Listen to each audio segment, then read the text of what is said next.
रात का समय था। हर तरफ सन्नाटा छाया हुआ था। कब्रिस्तान में अजीब सा खौफनाक माहौल था।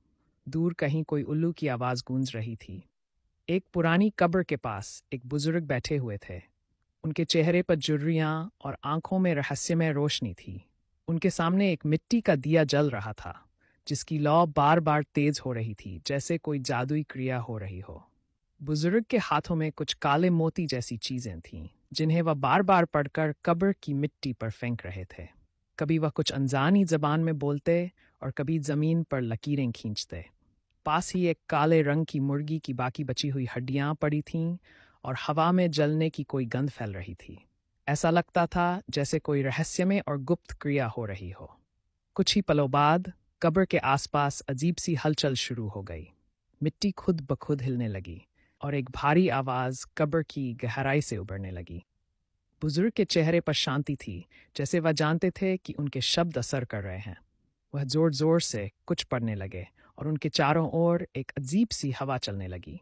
फिर अचानक साया कब्र के पास प्रकट हुआ। वह साया धुंधला और खौफनाक था, लेकिन उसकी आकृति इंसान जैसी लगती थी। बुजुर्ग ने उससे कुछ बात की और साया उनके आदेश पर झुक गया। ये दृश्य देखकर ऐसा लगता था कि बुजुर्ग किसी को नुकसान पहुंचाने के लिए काले जादू का इस्तेमाल कर रहे हैं और उनका कार्य पूरा हो चुका था। अगली रात कब्रिस्तान पहले की तरह शांत था, लेकिन इस बार एक और रहस्यमयी बात हो रही थी। वह साया जो बुजुर्ग के आदेश पर गायब हो गया था, अब वापस आ चुका था। लेकिन ये पहले जैसा नहीं था। इसके अस्तित्व में अब बेचैनी और किसी प्रकार की बगावत की झलक थी। बुजुर्ग एक बार फिर उसी कब्र के पास बैठे थे और उनके सामने वही मिट्टी का दिया जल रहा था, लेकिन इस बार उनके शब्द धीमे और अलग लग रहे थे। साया उनके पास आकर खड़ा हो गया, लेकिन इस बार वह झुका नहीं। बुजुर्ग ने आंखें खोलकर उसे घूरा और कहा, तुम्हें सिर्फ आदेश मानना है, कुछ और नहीं। साया ने एक अजीब सी आवाज में जवाब दिया, जो तुम चाहते हो वह आसान नहीं। हर कार्य का एक हिसाब होता है और तुमने हद पार कर दी है।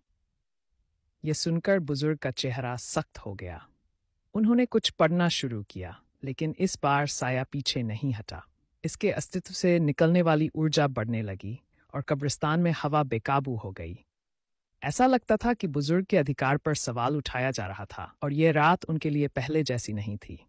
आसमान पर बादल जमा हो गए और कब्रिस्तान में एक गहरी चुप छा गई। बुजुर्ग ने अपनी आंखें बंद कर लीं और एक गहरी सांस लेकर उससे कहा, जो आदेश दिया गया है उसे पूरा करो। साया तुरंत गायब हो गया और हवा में एक अजीब सी सरसराहट सुनाई देने लगी, जैसे कोई तेजी से भाग रहा हो। करीब ही एक गांव में एक घर की मोमबत्ती अचानक बुझ गई। घर में बैठा व्यक्ति बेचैन होकर उठा, लेकिन अगले ही पल एक भयावह चीख पूरे इलाके में गूंज गई। वह चीख इस बात का ऐलान थी कि बुजुर्ग का बदला पूरा हो चुका है। कब्रिस्तान में मौजूद बुजुर्ग के चेहरे पर एक रहस्यमयी मुस्कान उभरी और वह दिया बुझाकर अंधेरे में गायब हो गए। कुछ ही पलों बाद बुजुर्ग इस कब्रिस्तान से गायब हो गए और उनका असर हमेशा के लिए वहां की मिट्टी में दफन हो गया। कब्रिस्तान फिर से शांत हो गया, जैसे कुछ भी नहीं हुआ। लेकिन उस रात के बाद कोई भी कदम रखने से पहले 1000 बार सोच।